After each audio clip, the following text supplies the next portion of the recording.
Hi, I'm Carlton, and this is The Serving Effect, a podcast that shines a light on individuals and organizations, the everyday heroes, exploring acts of service regardless of how big or small, that's transforming lives and creating a better, stronger community. Now, whether you're already volunteering or you're looking for ideas, you're in the right place, because I believe every person wants to serve and be in something greater than themselves. Today we have Wes. He's the CEO and co-founder of NC Adaptive Sports, where their mission is, I'm going to do this, to create recreational and competitive opportunities to cultivate an individual's potential. How was that? You nailed it real well. Outstanding. You did better than I did. Yeah. I had to study up and practice this morning. Yeah. So tell us a little about yourself before we move into your organization. Tell us a little bit about your life story, so the folks who are watching and listening can kind of relate to some of the things. My journey with disability started in 1986. My younger generation says 1900s. They kind of blow their mind a little bit. I was playing soccer. I had injury. Didn't think anything of it. Injury didn't go away. Had X-ray, and was told at that point then I had osteosarcoma. And so, in a quick 10-minute X-ray, my life was flipped around completely. I went through limb salvage, chemotherapy. That didn't work. Had to have the leg amputated. With a year of chemo after that, had relapse in my right lung, which led to where we're going to go next. And so then I went up to Johns Hopkins up in Baltimore, and with the 15th person in the nation to have a procedure called autotrophic bone marrow transplant, where you give your own bone marrow after they give you 8 days of high-level chemotherapy. Went through that, got through that fairly well, got out in 21 days record, back in 4 days later with a liver infection, back out again. And then that Christmas, my early Christmas present was a tumor in my left lung. They showed it between 2 scans, but fortunately when they removed it, it was a dead tumor. So they realized the body finally said it's not supposed to be here and attacked it. And so that was my journey, and getting through chemotherapy and stuff like that. My first, being thrown in the deep end with my mom 9 months after my amputation, sent me to an outdoor venture camp up in the mountains at Camp Luther Rock. There was no adaptive sports, there were no adaptations. It was literally, you need to go figure this out. And so hiked up the mountain, found my prosthetic. On the way back down the mountain from the lodge, fell 3-4 times. Because the prosthetic then they were just kind of lock or unlock situations on knees. Put my prosthetic in the tent, and then went to hike 13 miles to Pisgah Forest for 3 days on crutches and in backpack. And so that was kind of just that moment of clarity that life is not over. It's just my path to how I navigate life has changed. And so that led to surfing, skydiving, mountain climbing, snow ski racing. I read your bio, so I know there's some certifications you got. There was several things that you received. I think the story could end with this challenging moment and this pivotal time, and then you just took off. I took off. Like my friend group was very supportive. So I had a friend, who's now Dr. Travis Honeycutt, who, hey, let's go to a lifeguard class together. And I was like, okay, let's be a good challenge for me. One-legged lifeguard. Got through that, and then went through my lifeguard certifications, and then I went and got my kayak certification through British Canoe Union, which is my rescue award and my level 3 kayak award and level 2 instructor award, and then that led to my American Canoe Association certifications and level 2 and adaptive paddle endorsement. And then in the past 2 years, I've got my bicycle instructor certification program and level 2 and adaptive mountain biking certification. So a lot of certifications. I don't have the acronyms into my name, but it definitely it's been one of those kind of just what can I do next to challenge myself, and so that was some of the things there. And even the YMCA, I was a lifeguard instructor trainer as well, so just kind of to the top of level of that. So still lifeguard certified. a good skill to have. But yeah, I would not, at the get-go, I would not have permitted by my mom to just sulk and That's a great mom. not That's a great mom. get caught up what I can't do, be more focused on what I can do. So you moved. There's a time period where your accomplishments which continue. There's a time where you start seeing others, that your accomplishments can be through others. Is there a early volunteer opportunity or something that just kind of was the awakening day that this serving through others is a wonderful feeling, is a joy to that? Yeah, I was down in Wilmington, North Carolina, at the Key Club at Hoggard, and we did a tutorial volunteer program with some schools, elementary schools in the lowest economic area of our Wilmington area. And they were just seeing what I thought was a minimal effort, the impact I had on the kids who were there in the program, how much they wanted to share their day and do well in school and help them through their homework and then share what they did well in homework and stuff like that. That was kind of a moment there, like I've been in church all my life and stuff like that, but then realizing the action was much more rewardable for me. And so seeing my giving to these kids who didn't have much and seeing what they got out of it and what lit up their day was what kind of lit my soul to want to be more to serve people more. And that led to, the YWCA, those programs, then my parents moved to the Raleigh area, so I started with the YMCA Triangle, the Cary Y, now the Taylor Y, and then all the outreach programs with that. So just it kept on my head kept on turning, like how can we start serving populations that don't have the opportunity that I take for granted? And so that's kind of snowballed effect. So my understanding was you just stepped up and said, I want to be a nonprofit. No, I've been nonprofit since I had 18 years old. I had never thought I would start a nonprofit. And my co-founder, we'd come back from an event, and he was like, I think you need to start a nonprofit for adaptive sports. And I don't know, like, why? I said, I'm worried about failure. And so he assured me, he's like, we'll make it happen. And I'll do it best I can, support you I can, move this forward, but I think you need to start a nonprofit and change the landscape of adaptive sports in the Triangle area. And so had life change, and then he literally he said, okay, we're going to make this happen. And he started rolling with it, and before my last day was done, we pretty much had to start signing papers, and a month and a half later we had a official nonprofit, according to the federal government. So things went really quick for us. So scary good. Scary good. Scary good. Scary the days good. I sit in my office, and I'm like, what I get myself into? But when I think about the impact and the faces of the athletes, I make a change, life change in them, it makes it all worth it. Now, I was reading the bio and Tony being the co-founder, and that one of his hallmark sayings, and you have an award now in his honor. And tell us about that award. So Tony had, my phrase when it came to athletes, we'll figure this out, and his will make it happen. And so the award in honor of Tony's service and what Tony did for the organization gives to a volunteer and athlete who made it happen, who goes beyond just showing up to the program or just showing up to volunteer, but are doing what they can to improve the organization as a whole. So our past 3 volunteers, they literally took things off my plate. So I think we can do better at this, and they just ran with it and came back and gave us an awesome return. Our athletes, we have the first athlete that got this year. He started with us in June 2024. First time. He's 50 years old, polio survivor, never been on a bike before, got him on a hand cycle. He was hooked, kept on coming, and then he started he's the one who would email me, hey, you thought about this race, and that race.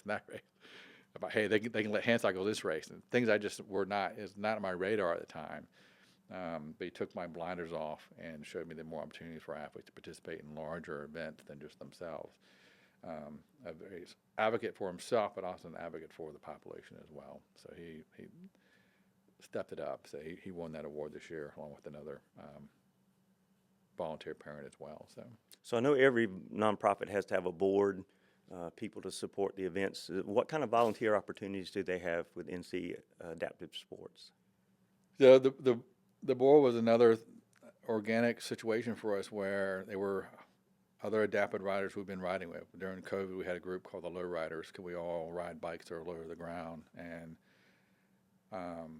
then, like I mentioned, we were starting a nonprofit and asked me on the board because I wanted representation from the population as well, because they understand what needs to happen and what we're missing out on. And then started getting involved with, like, I had a mom who had a child with a disability. Actually, two moms with a child with disability on the board.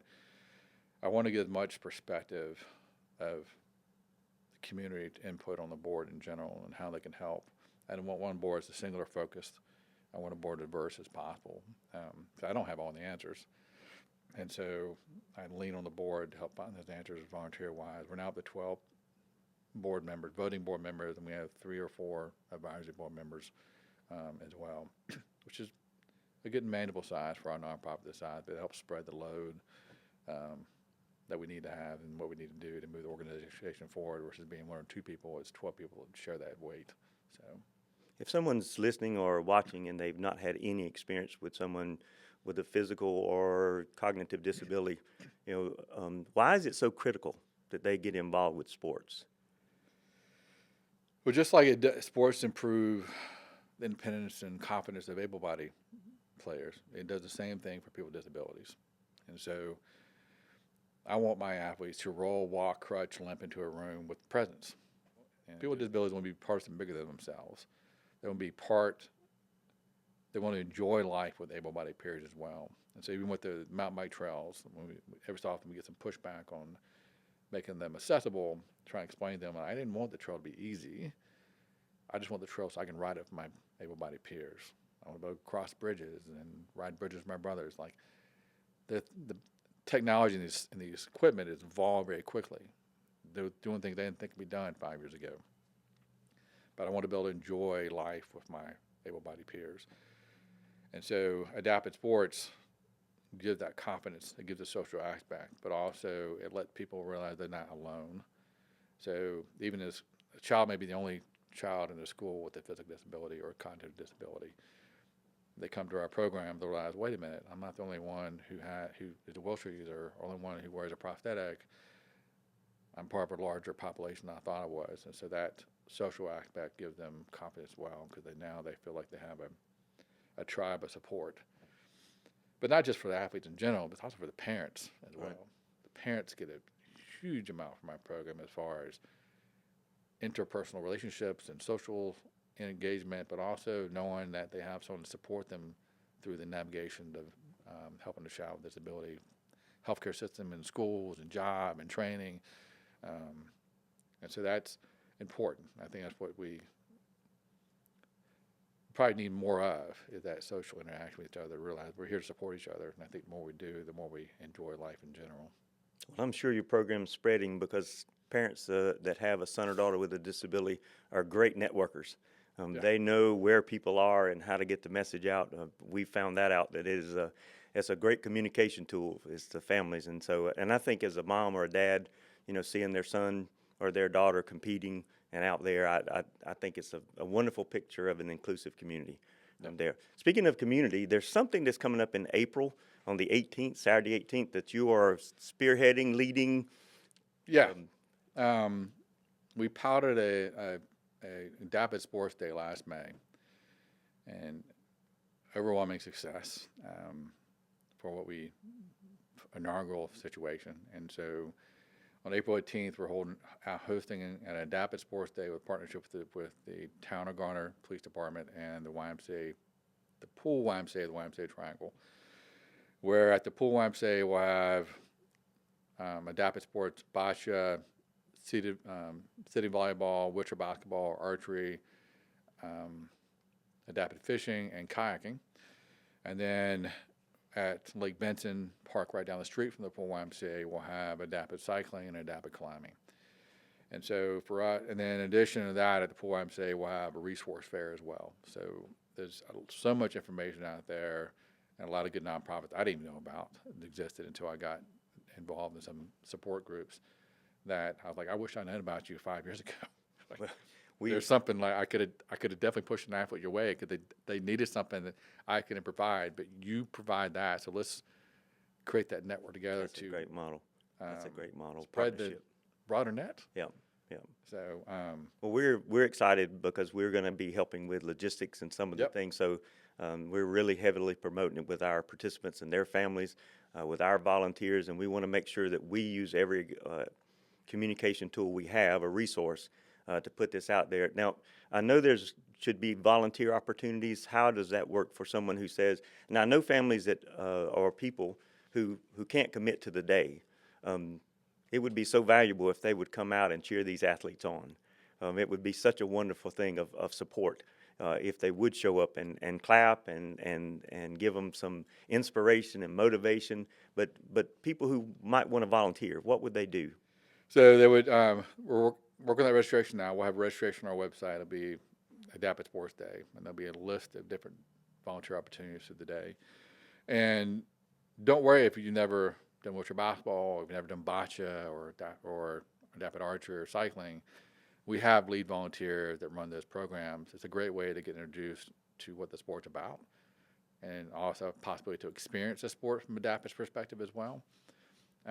We will have anywhere from 6 to 8 volunteers for each one of the sports to greet and meet and help the program leads run the area efficiently.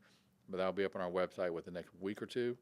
That you'll be able to go in, click in, volunteer, click the shifts you want to do, the various sports, and go from there. And we'll give you a nice, pretty T-shirt to wear, and you'll get to see a lot of determination and confidence. You'll see why adaptive sports need to be more prevalent in the Triangle area. And I think Garner's going to support that. Yeah.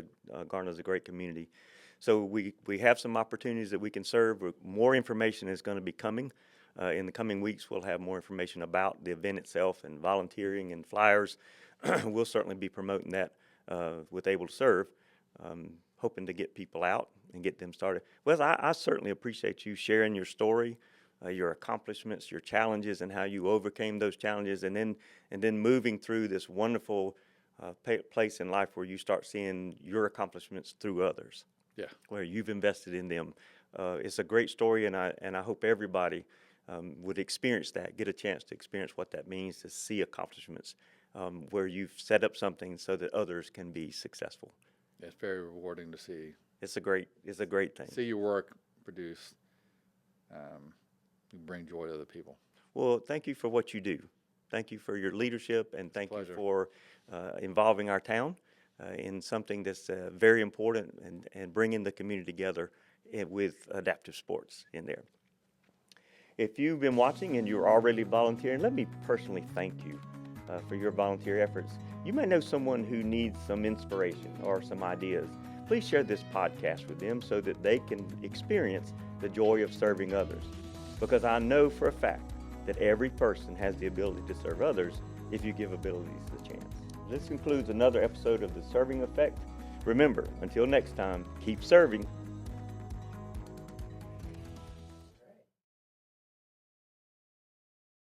I want to take this opportunity to thank Smith Addressing and Machine Service for hosting the location where we do our podcast, The Serving Effect, and to our sponsors, the Morning and the Midday Rotary Clubs of Garner. We want to thank you for giving us this opportunity to share in this podcast of how people can get involved in their community and make a difference in the lives of others.